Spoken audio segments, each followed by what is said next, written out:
श्री कृष्ण गोविंद हरे मुरारी, हे नाथ नारायण वासुदेवा। मैं नीरू तनेजा अपने YouTube channel Neeru Taneja मुल्तानी गलबात में आज आपको पुरुषोत्तम मास यानी कि अधिक मास के शुक्ल पक्ष की पद्मनी एकादशी व्रत कथा सुना रही हूँ। धर्मराज युधिष्ठिर बोले कि हे भगवान, अब आप अधिक मास शुक्ल पक्ष की एकादशी के बारे में बतलाइए। इस एकादशी का क्या नाम है तथा उसके व्रत की विधि क्या है, सो समझा कर कहिए। श्री कृष्ण बोले, हे राजन, अधिक मास की एकादशी का नाम पद्मनी है। इस एकादशी के व्रत से मनुष्य विष्णु लोक को जाता है। हे राजन, इस विधि को मैंने सबसे प्रथम नारद जी से कहा था। यह विधि अनेक पापों को नष्ट करने वाली तथा मुक्ति और भक्ति प्रदान करने वाली है। आप ध्यानपूर्वक श्रवण कीजिए। दशमी के दिन व्रत को शुरू करना चाहिए और कांसे के पात्र में भोजन मांस, मसूर, चना, कोंदो, शहद, शाक और प्रायः अन्न दशमी के दिन नहीं खाना चाहिए। इस दिन हविष्य भोजन करना चाहिए और नमक भी नहीं खाना चाहिए। उस रात्रि को भूमि पर शयन करना चाहिए और ब्रह्मचर्य पूर्वक रहना चाहिए।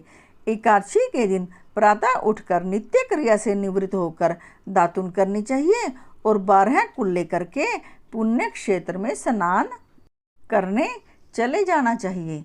उस समय गोमय मृतिका, तिलकुश तथा अम्लकी चूर्ण से विधिपूर्वक स्नान करना चाहिए।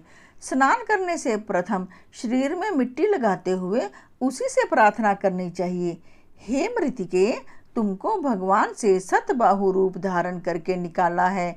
ब्रह्मा जी ने तुम्हें दिया है और कश्यप जी ने तुमको मंत्र से पूजा है, इसलिए तुम मुझे भगवान की पूजा करने के लिए शुद्ध बना दो। समस्त औषधियों से पैदा हुई गौ के पेट से स्थित रहने वाली और पृथ्वी को पवित्र करने वाली तुम मुझे शुद्ध करो। ब्रह्मा के थूक से पैदा होने वाली रात्रि तुम मेरे शरीर को छूकर मुझे पवित्र करो। हे शंख चक्र गदाधारी देवों के देव जगन्नाथ, आप मुझे स्नान के लिए आज्ञा दीजिए। इसके उपरांत वरुण मंत्र को जपकर स्नान करना चाहिए। पवित्र तीर्थों के अभाव में उनका स्मरण करते हुए किसी तालाब में स्नान करना चाहिए।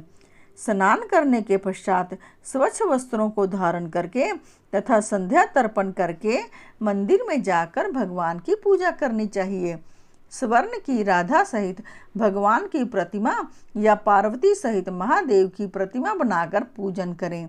धान्य के ऊपर मिट्टी या तांबे का घड़ा रखना चाहिए। उस घड़े को वस्त्र तथा गंध आदि से सुशोभित करके उसके मुंह पर तांबे, रुपया, सोने का पात्र रखना चाहिए। उस पात्र पर भगवान की प्रतिमा को रखकर धूप, दीप, नैवेद्य, पुष्प, चंदन आदि से उनकी पूजा करनी चाहिए। उसके पश्चात भगवान के सम्मुख नृत्य गान आदि करें। उस दिन पतित तथा रजस वाला स्त्री का स्पर्श नहीं करना चाहिए। उस दिन असत्य भाषण तथा गुरु और ब्राह्मण की निंदा नहीं करनी चाहिए। उस दिन भक्त जनों के साथ भगवान के सामने पुराण की कथा सुननी चाहिए। अधिक मास के शुक्ल पक्ष की पद्मनी एकादशी का व्रत निर्जला करना चाहिए। यदि मनुष्य शक्तिवान हो तो उसे जलपान या क्षुधाहार से व्रत करना चाहिए। रात्रि में जागरण करके नाच और गान करके भगवान का ध्यान करते रहना चाहिए। प्रति प्रहर मनुष्य को भगवान या महादेव जी की पूजा करनी चाहिए। भगवान को पहले प्रहर में नारियल, दूसरे में बिल्व फल, तीसरे में सीताफल और चौथे में सुपारी, नारंगी अर्पण करनी चाहिए। इससे पहले प्रहर में अग्नि होम को, दूसरे में वाजपेयी यज्ञ का, तीसरे में अश्वमेध यज्ञ का और चौथे में राजसूय यज्ञ का फल मिलता है।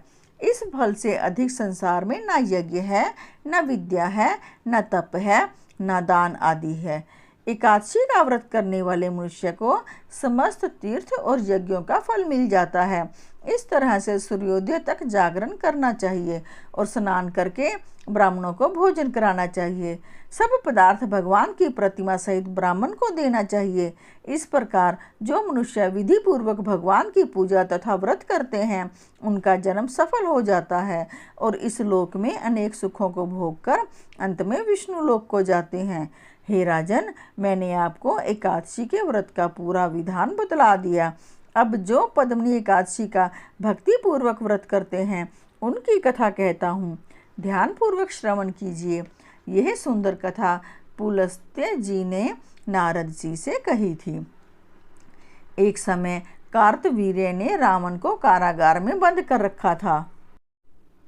उसको पुलस्त्य जी ने कार्तवीर्य की विनय करके छुड़ाया। इस घटना को सुनकर नारद जी ने पुलस्त्य जी से पूछा कि हे महाराज, उस महावीर रावण जिसने समस्त देवताओं सहित इंद्र को जीत लिया, उसको कार्तवीर्य ने किस प्रकार जीता, सो आप मुझे समझाइए। इस पर पुलस्त्य जी बोले कि हे नारद, आप पहले कार्तवीर्य की उत्पत्ति सुनो। त्रेता युग में महिष्मति नाम की नगरी में उपकार्तवीर्य नाम का राजा राज्य करता था। उस राजा के 100 स्त्रियां थीं। उनमें से किसी के भी राज्य का भार लेने वाला योग्य पुत्र नहीं था। उस राजा ने पुत्र की प्राप्ति के लिए यज्ञ किए, परंतु सब असफल रहे। अंत में वह तप के द्वारा ही सिद्धियों को प्राप्त जानकर तपस्या करने के लिए वन को चला गया। उसकी स्त्री हरिश्चंद्र की पुत्री प्रमदा वस्त्र आभूषणों को त्याग कर अपने पति के साथ गंधमादन पर्वत पर चली गई। उस स्थान पर इन लोगों ने 10 सहस्त्र वर्ष तक तपस्या की, परंतु सिद्धि प्राप्त ना हो सकी। राजा के शरीर में केवल हड्डियां रह गईं। यह देखकर प्रमदा ने विनय सहित महासती अनुसुईया से पूछा कि मेरे पति देव को तपस्या करते हुए 10 सहस्त्र वर्ष बीत गए, परंतु अभी तक भगवान प्रसन्न नहीं हुए हैं जिससे मुझे पुत्र प्राप्त हो सके। अब आप मुझे कोई व्रत बतलाइए जिससे मुझे पुत्र की प्राप्ति हो।